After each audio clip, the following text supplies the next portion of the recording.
In the last days, during the worst time this world will ever see, the ultimate false prophet comes on the scene. The Antichrist is a political leader. The false prophet is a religious leader. The false prophet establishes a new religion around the Antichrist. He makes the Antichrist the center and commands men everywhere to worship him. Today, 6 things the Bible tells us about the false prophet. Number 1, he is a wolf in sheep's clothing. And this shouldn't surprise us. This is how all false teachers and false prophets are. They pretend like they are helpful. A sheep is an animal of sacrifice. They come like they are sacrificing, but really they are a wolf. They are predatory. And that's exactly what the false prophet is. He comes like he wants to help everyone, but he is the ultimate predator. Listen to what it says in Revelation 13:11-18. Then I saw another beast coming up out of the earth. He had 2 horns like a lamb and spoke like a dragon. The power of the devil is behind him. In the book of Revelation, the devil is called the dragon, and the power of the dragon is behind him. So he's really a dragon who is clothed like a lamb. Now, horns in the Bible speak of power. So he has 2 horns like a lamb. So he's got the power of a lamb, but really behind him is the work of the enemy. Number 2, he gets his authority from the dragon, and his authority is the same as the Antichrist. In Revelation 13:12 it says, and he exercises all of the authority of the first beast in his presence. The first beast is the Antichrist. The beast coming out of the land is the false prophet. Revelation 13:2 says, now the beast which I saw was like a leopard. His feet were like the feet of a bear, his mouth like the mouth of a lion. The dragon gave him his power, his throne, and his great authority. So the Antichrist and the false prophet have their authority from the dragon, and it is great authority. The third thing that we learn is that he is a prophet for the beast, or for the Antichrist. Listen to what it says in Revelation 13:12, the second half of the verse. And causes the earth and those who dwell in it to worship the first beast, whose deadly wound was healed. This is the Antichrist.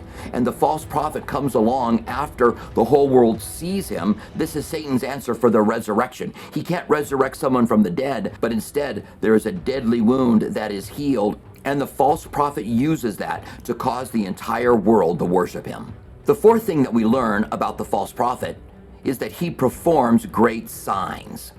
Revelation 13:13 says, he performs great signs, so that he even makes fire come down from heaven on the earth in the sight of all men. And he deceives those who dwell on the earth by these signs which he was granted to do in the sight of the beast. So his tool for deceiving all of mankind is miracles. The thing that we need to know about miracles is that they are signs. They show us the way we should go, directions. You remember that the magicians during the life of Moses could copy some of the miracles that he could do. And miracles point us to a truth that can be confirmed. So when we see a miracle, we look to the truth, and if it is not the truth, then we reject the one who works the miracle. Listen to what it says in 2 Thessalonians 2:9-10 about the false prophet. It says, the coming of the lawless one is according to the working of Satan, with all power, signs, and lying wonders, with all unrighteousness, deception among those who perish, because they did not receive the love of the truth, that they might be saved. They were persuaded by lying wonders because they did not receive the love of the truth. They did not want to know what the truth was. 1 Thessalonians 5:21-22 tell us, test all things, hold fast to what is good, abstain from every form of evil. So we do have to test things even when there are miracles.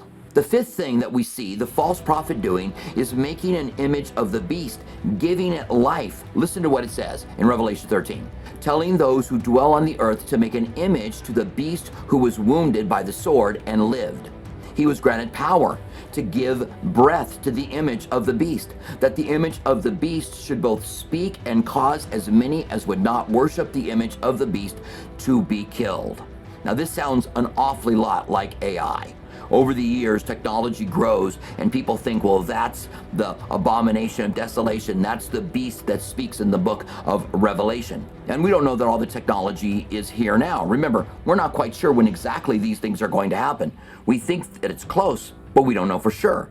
So that this beast is given breath. It looks like it's alive, and then it speaks Today, there's a lot of hubbub about AI. You can go in, you can ask it questions. It's supposed to be able to make you sermons or write a paper for you or answer any question that you have.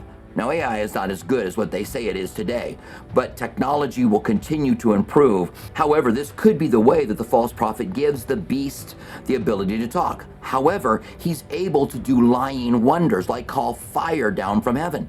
So maybe he makes the image come alive and see who is worshiping him and causes people to be killed.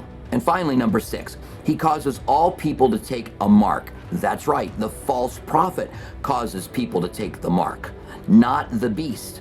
Here's what it says in Revelation 13:16. He causes all, that's the false prophet, both small and great, rich or poor, free and slave, to receive a mark on their right hand or on their foreheads, and that no one can buy or sell except one who has the mark of the name of the beast or the number of his name.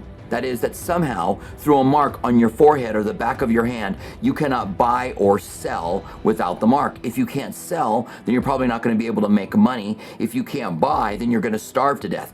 And so this is forced worship of the beast. Now, 3 things in closing. The false prophet starts a new world religion. People say that it's the Pope or that it's the Mahdi from Islam. But this is a new secular world religion that worships a living person. That would not happen in Catholicism, nor would it happen in Islam. Number 2, miracles point to the truth. They can be tested. They are not verification of the truth. When Jesus did his miracles, it pointed to him being the Messiah and the truth that he brought. These miracles are lying wonders, and what they point to is a lie. And number 3, no wonder when Jesus was asked about the last days, he said, "Take heed that you are not deceived." Because many deceivers have gone out into the world, and he will be the ultimate deceiver who will deceive the entire world, and we have the responsibility of not being deceived. See you next time on Hot Topics.